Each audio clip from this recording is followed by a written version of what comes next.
From Lefrak City to law enforcement. Look at you. Days after being promoted to NYPD's Deputy Commissioner of Operations, Kaz Daughtry takes Pix 11 News back to his old stomping grounds, a neighborhood once overshadowed by crime, gangs, and drugs. Back in the 80s and 90s, during the crack epidemic, Daughtry remembers when. I remember the red vials. They were little vials of crack that had red caps, yellow caps, blue caps, and I remember seeing that all over in the back playground area there. I remember somebody got shot right back there.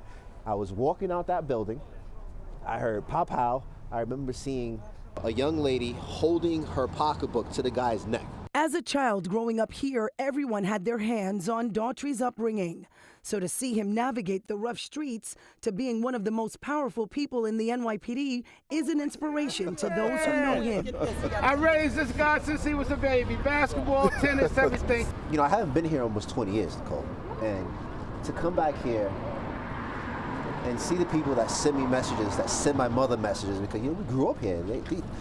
Everybody from this neighborhood that's still here from when we were here, constantly on group chats with my mother. And so let's set the record straight. When we were here, I grew up here too. Yes, you did. That's right. Six Brothers was right here. Six Brothers was right here. Yep. Back then, times were also tough, even coming from a working class family. Rice and gravy for $1, and that was my meal, you know, because sometimes my parents couldn't, we didn't have money like that. Sometimes we would have to go, or my mother would say, here's $1, go get yourself some rice and gravy.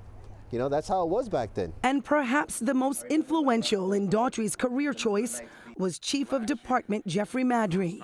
He helped Daughtry realize his dream could be a reality. My dream was to be in law enforcement. My dream was to help people. What would you tell your younger self? I would tell my younger self to be a little humble back then and to not be so gullible. Fast forward to right now, after more than 17 years on the streets as a police officer, a detective, as assistant commissioner, to now. It's huge. That's a big job, big responsibility, and I'm ready for the task. What did Mom say? Mom was excited. She didn't know exactly what it meant, but she was excited. She says, keep breaking glass ceilings.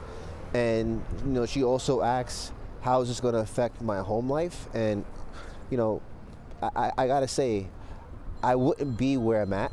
I wouldn't be where I'm at if I didn't have a good home life. What does that mean, and what can we expect as New Yorkers? Deputy Commissioner of Operations, you know, overseeing all the bureaus, Detective Bureau, Special Operations, staying on top, making sure our cops are out there answering calls and responding to New Yorkers' calls, so they're not waiting, you know, an hour, 30, 40 minutes for a cop to respond. And that's not all. Daughtry is also implementing several new ideas, including adding more technology to policing. Nicole Johnson, Pix 11 News.